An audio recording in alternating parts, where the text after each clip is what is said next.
Good morning बच्चों। आज हम पढ़ेंगे उत्पत्ति के आधार पर शब्दों के भेद। उत्पत्ति के आधार पर शब्दों के भेद, इसको अपन देखते हैं बेटा। उत्पत्ति के आधार पर शब्द कितने प्रकार के होते हैं बेटा? उत्पत्ति के आधार पर शब्द 4 प्रकार के होते हैं: तत्सम, तद्भव, देशज और विदेशी।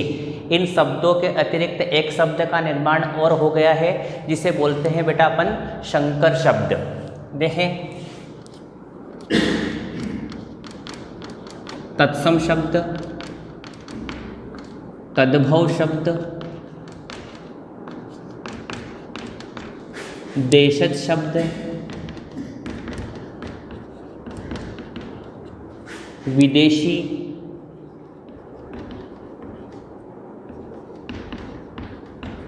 और एक और बेटा शब्द का एक और नया रूप आया है बेटा, उसमें बोलते हैं उसे अपन संकर शब्द। उसे हम क्या बोलेंगे? संकर शब्द। अब यहाँ पर अपन कैसे पहचान करेंगे तत्सम शब्द कौन सा है, तद्भव शब्द कौन सा है, देशज शब्द कौन सा है और विदेशी शब्द कौन सा है? सबसे पहले अपन देखते हैं बेटा तत्सम शब्द किसे कहते हैं। तो तत्सम शब्द की परिभाषा है, तत्सम शब्द बेटा 2 शब्दों से मिलकर बना है। तत्सम शब्द 2 शब्दों से मिलकर बना है। तत् प्लस सम, तत् प्लस सम, अर्थात तत् प्लस सम अर्थात तत् का मतलब होता है, तत् का मतलब होता है उसके, और सम का मतलब होता है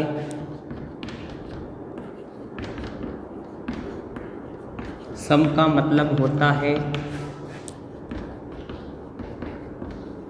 उसके समान। सम का मतलब होता है उसके समान, अर्थात संस्कृत के समान, अर्थात संस्कृत के समान। वे शब्द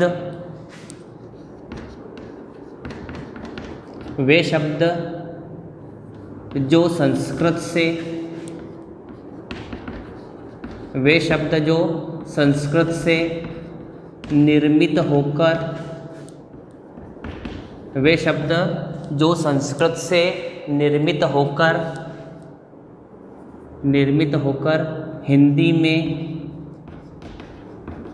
हिंदी में आज भी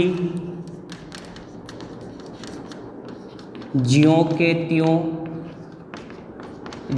त्यों का मतलब जैसे कि वैसे, जैसे तो संस्कृत में है वैसे के वैसे ही हिंदी में ज्यों के त्यों, हिंदी में ज्यों के त्यों,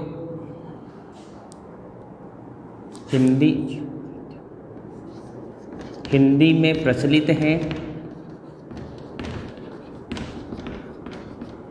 तत्सम शब्द कहलाते हैं।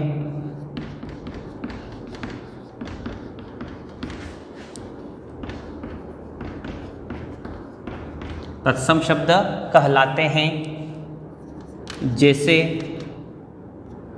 अक्षर, कपूर, उच्च, विवाह, विद्या, आत्मा, पुस्तक, पुष्प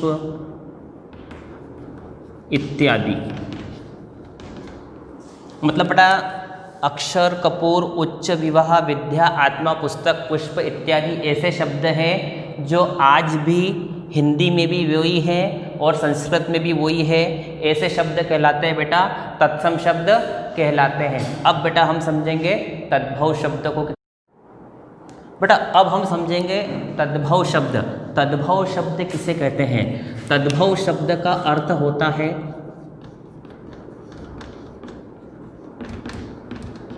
तद्भव शब्द का अर्थ होता है उससे उत्पन्न। उससे उत्पन्न, अर्थात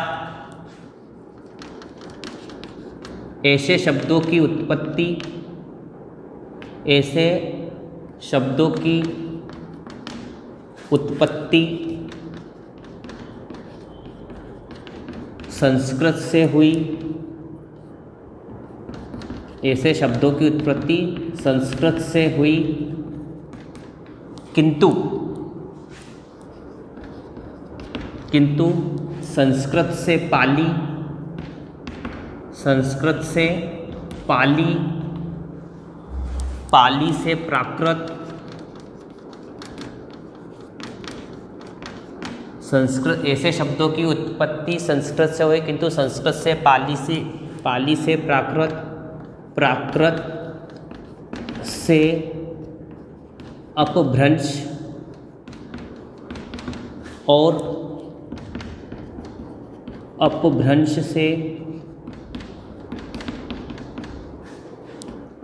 से हिंदी इतना लंबा सफ़र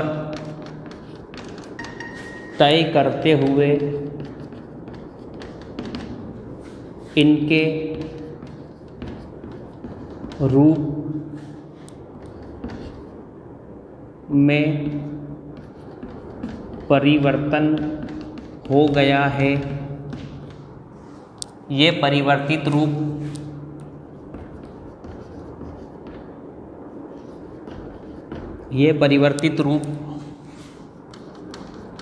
तद्भव शब्द कहलाते हैं।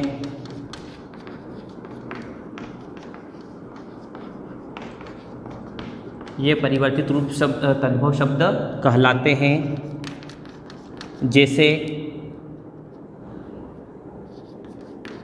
सप्त से सात, कर्ण से कान, ओष्ठ से होठ,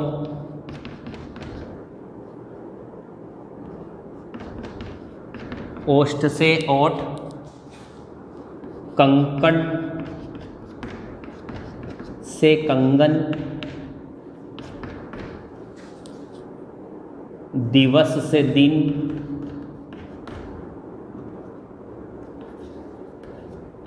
दिवस से दिन और ग्राम से गांव में परिवर्तित हो गए हैं।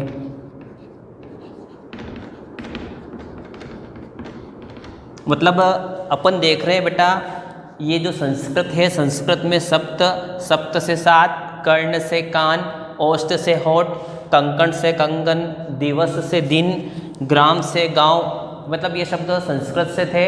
संस्कृत से हिंदी में आते समय क्या हो गया बेटा, ये चेंज हो गए हैं। मतलब जिनका रूप चेंज हो जाए वो क्या कहलाते हैं बेटा, तद्भव शब्द कहलाते हैं। अब हम समझेंगे देशज शब्द को। अब बेटा अपन समझेंगे देशज शब्द। देशज शब्द का अर्थ है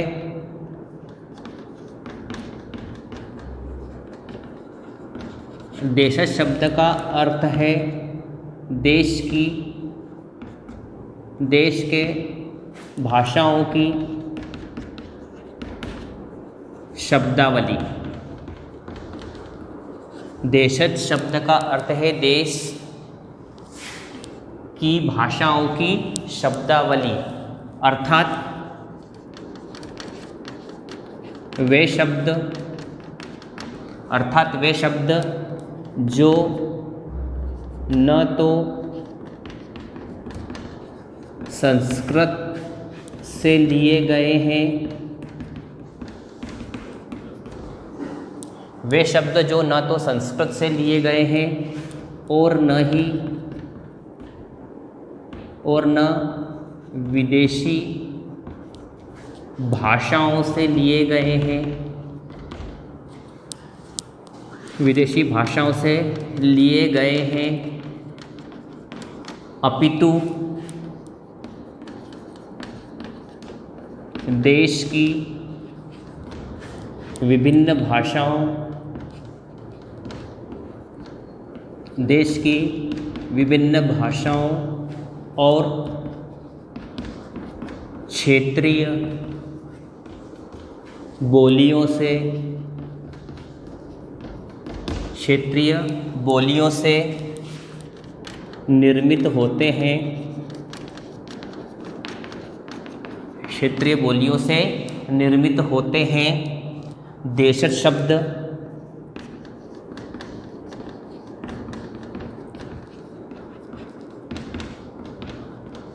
शब्द कहलाते हैं। जैसे टांग,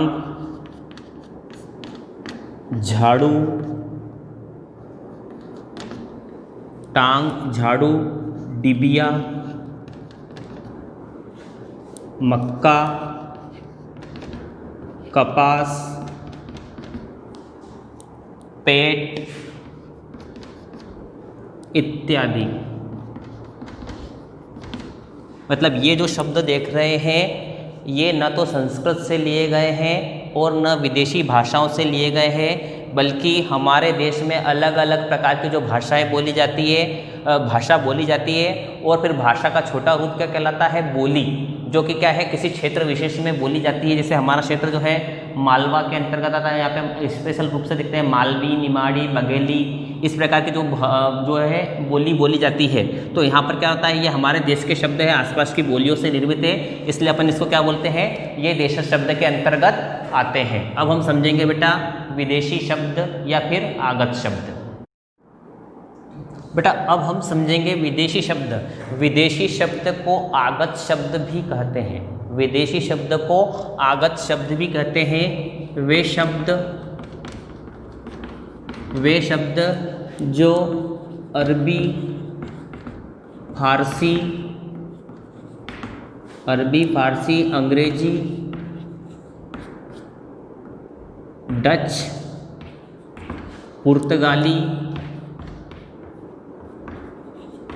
चीनी, फ्रांसीसी इत्यादि भाषाओं से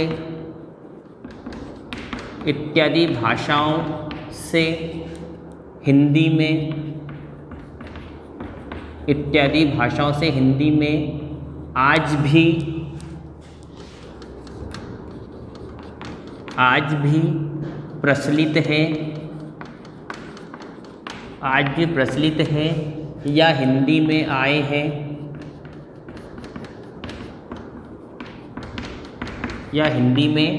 हैं। विदेशी या आगत शब्द कहलाते हैं। जैसे कानून, कैंची, दफ्तर, रिक्शा, काजू,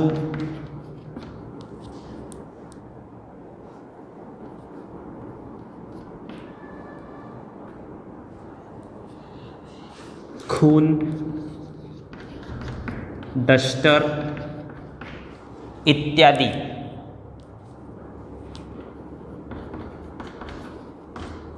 तो बेटा ये जो शब्द है, कानून है, कैंची है, दफ्तर है, रिक्शा है, काजू है, खून है, डस्टर इत्यादि शब्द बेटा हमारी भाषा में हम इनको उपयोग तो कर रहे हैं, लेकिन ये शब्द ना तो हमारी हिंदी भाषा के हैं, ना तो ये संस्कृत भाषा के हैं, लेकिन क्या कर रहे हैं, आज भी हम क्या कर रहे हैं, इनका इस्तेमाल कर रहे हैं। इसलिए ये शब्द क्या कहलाते हैं, विदेशी शब्द कहलाते हैं। अब हम समझेंगे बेटा संकर शब्द को। अब बेटा अपन समझेंगे 5वें नंबर का शब्द है संकर शब्द। तत्सम शब्द, तद्भव शब्द, देशज शब्द और विदेशी शब्दों के अतिरिक्त शब्द का एक रूप और निर्मित हो गया है, उससे बोलते हैं अपन। वो दूसरा रूप, अगला रूप कौन सा है, संकर शब्द। तत्सम शब्द, तद्भव शब्द, देशज शब्द और विदेशी शब्दों के अतिरिक्त शब्द का एक रूप और निर्मित हो गया है, जिसे बोलते हैं संकर शब्द। अब संकर शब्द की परिभाषा समझेंगे। वे शब्द वे शब्द जिनका निर्माण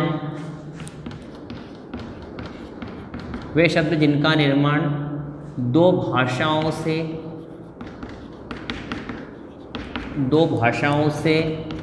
मिलाकर किया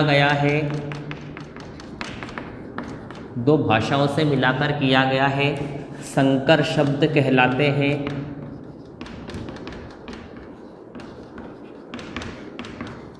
संकर शब्द कहलाते हैं। फॉर एग्जाम्पल, जैसे उदाहरण के लिए देखते हैं, जैसे रेलगाड़ी, घोड़ा गाड़ी,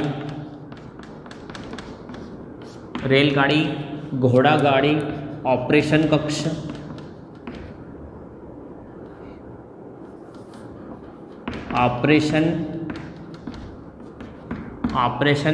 कक्ष, घुड़सवार, सजा प्राप्त, बेईमान,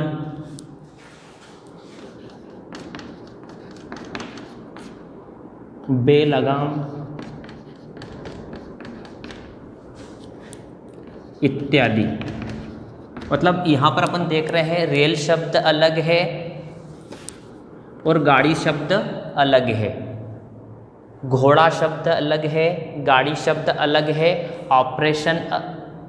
ऑपरेशन अलग है और कक्ष अलग है, लेकिन इन दोनों को मिलाकर बना दिया है। तो ऐसे शब्द क्या कहलाते हैं? संकर शब्द कहलाता है, जिनका निर्माण क्या होता है? दो भाषाओं से मिलकर किया गया है। तो मेरा ऐसा मानना है बेटा बच्चों, आपको तत्सम, तद्भव, देशज और विदेशी शब्द जो है वो बहुत अच्छी तरीके से समझ में आ चुके होंगे। धन्यवाद।